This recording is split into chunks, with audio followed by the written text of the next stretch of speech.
C'est une comédienne et aussi une humoriste. L'Odyssée de Taras, c'est le nouveau spectacle de Rachida Khalil après avoir publié Le Sentier de l'ignorance, son roman presque autobiographique. Bonjour Rachida Khalil, Bonjour. Merci d'être avec nous. Alors, il y a une polémique en ce moment sur le port de la burqa et il se trouve que votre nouveau spectacle commence avec une personne portant la burqa sur scène. C'est pas prémédité, hein? Ah, pas du tout. Pas du tout, mais bon, je pense que je suis un peu comme une éponge qui absorbe un petit peu ce qu'il y a un peu dans l'air du temps.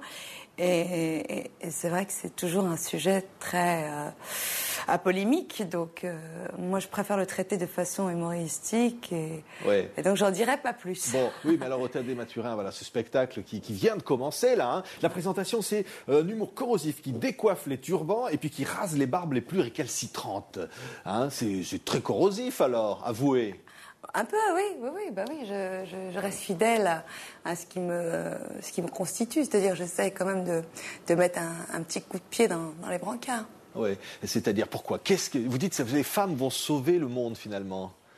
Oui, j'ai envie de croire enfin, c'est un bien grand mot, mais je pense que les femmes vont petit à petit faire bouger les choses et redonner un peu de bon sens si le bon sens revient un jour. Oui, alors sur scène évidemment il y a l'humour, mais derrière tout ça il y a en fait, on sent aussi cette envie de dire ce que vous avez sur le cœur. Et puis vous l'avez fait aussi dans un livre, je disais presque autobiographique, hein, de votre histoire, de Mantes-la-Jolie, du Maroc natal. Ouais, c'est pas ma propre histoire, c'est surtout l'histoire de plein de jeunes femmes qui peuvent se reconnaître, ou même des femmes vivant ici. C'est simplement l'envie d'être sincère et de partager quelque chose d'authentique. Ça manque tellement aussi cruellement à cette société. Donc voilà, la sincérité d'abord. Ouais. Et l'humour aussi. Bien ça, c'est sûr. important, parce que vous avez l'impression qu'on n'arrive pas à rire de tout ça. Je pense qu'on se prend trop au sérieux pour des choses qui n'ont pas lieu d'être, et puis qu'on manque un peu de fantaisie, de joie, tout simplement. Oui, mais ça, c'est pas la tradition, le poids de la tradition qui fait ça aussi. Le poids de la tradition par rapport à mes origines. Oui, et puisque vous dénoncez aussi sur scène d'une certaine façon. Non, pas du tout. Je trouve que même mes origines, enfin le Maroc ou l'Afrique en général, c'est plutôt des pays très gais. C'est plutôt ici que ça manque de légèreté. On vit un peu avec cette crise, avec tout ce qui se passe, qu'il y a quelque chose de plombé dans l'air. Donc j'ai plutôt envie de désamorcer tout ça. Ouais, et de dire évidemment qu'il faut prendre la vie avec bonheur, mais malgré tout, il faut dire les choses. Et vous le dites aussi. Quand vous dites, vous intitulez votre spectacle l'Odyssée de Taras, ça veut dire quoi? C'est une...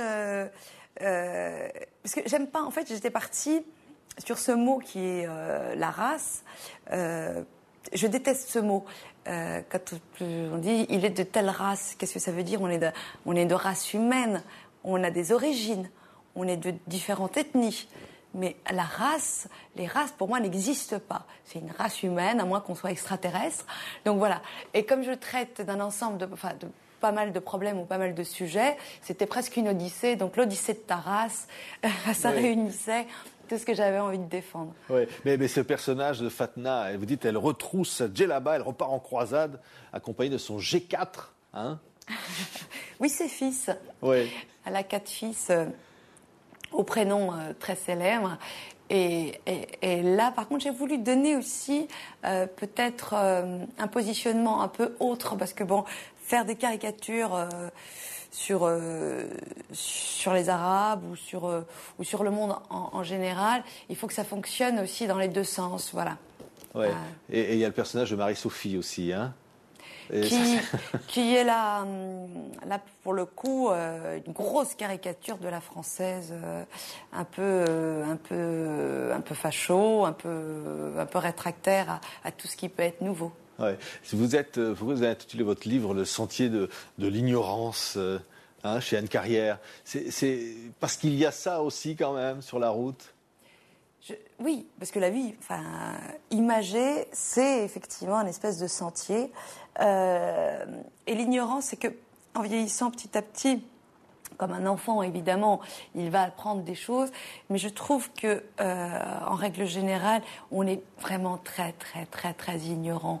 Mais ignorant, pas de façon de culture générale, on est ignorant de ce qui se passe, de la réalité des choses, et donc d'avoir toujours des préjugés, c'est vraiment le poison. C'est ce sclérose un peu l'avancement.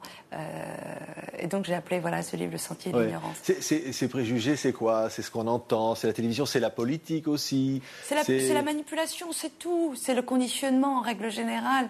On se fait conditionner par la télé, par les politiques bien entendu, par le mode de vie, cette consommation qui n'a plus de sens.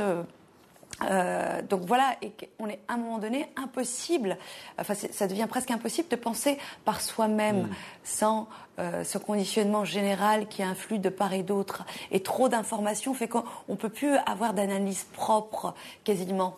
Ouais. Et vous dites aussi dans ce livre à un moment, on vous renvoie en permanence finalement à toutes ces questions. C'est ce que je fais d'ailleurs en ce moment. Mais on le fait, mais tout le monde le fait finalement. Et on le fait parce que vous êtes de cette origine-là. Non, mais je pense qu'il y a un vrai problème, moi, en France. C'est très français de renvoyer systématiquement à l'autre ce qu'il est, ce qu'il est bien. Dans les pays un peu anglo-saxons, on rencontre moins ce phénomène. C'est-à-dire que soit vous avez le potentiel ou vous ne l'avez pas, mais on fait abstraction. Et puis voilà, là, s'il y a un arabe ou une arabe ou un noir dans un paysage audiovisuel ou culturel, on se pose d'abord la question de légitimité, et puis ensuite, oui, c'est de la discrimination positive. Enfin, et je trouve que c'est typiquement français. Au Canada, par exemple, ils ne se posent pas ces questions-là. Et si on veut de la banalisation et une vraie intégration, et que les jeunes sentent que ce pays, c'est un pays d'avenir, il faudrait commencer par arrêter avec ça, quoi. Mais tous ces intégrismes, tout ça, vous en avez marre aussi? Mais les intégristes, c'est une petite minorité. Oui. Les gens qui vivent ici, c'est pas des intégristes. Les gens ici, tout le monde vit bien et demande à vivre mieux, tous ensemble. Donc vous trouvez que, par exemple, qu'on exagère sur cette polémique sur la burqa en ce moment? Même que le président de la République en parle lui-même? Il y a une part, effectivement, d'exagération, et en même temps, c'est difficile de ne pas en tenir compte. Donc, il faut en tenir compte, parce que là, on est dans autre chose que l'islam. On est aussi dans l'atteinte à la femme, à l'image de la femme, dans un pays laïque, de liberté. Donc, et en même temps, c'est un sujet qui vient aussi attiser certaines polémiques. Donc, il faut rester très prudent et très vigilant par rapport à ça. Merci, Rachida Khalil. Le nouveau spectacle s'appelle L'Odyssée de Taras et il est donc au Théâtre des Mathurins à Paris après la publication du Sentier de l'ignorance chez Anne Carrière, votre roman presque autobiographique. Merci d'avoir été l'invité TV5 Monde. À bientôt.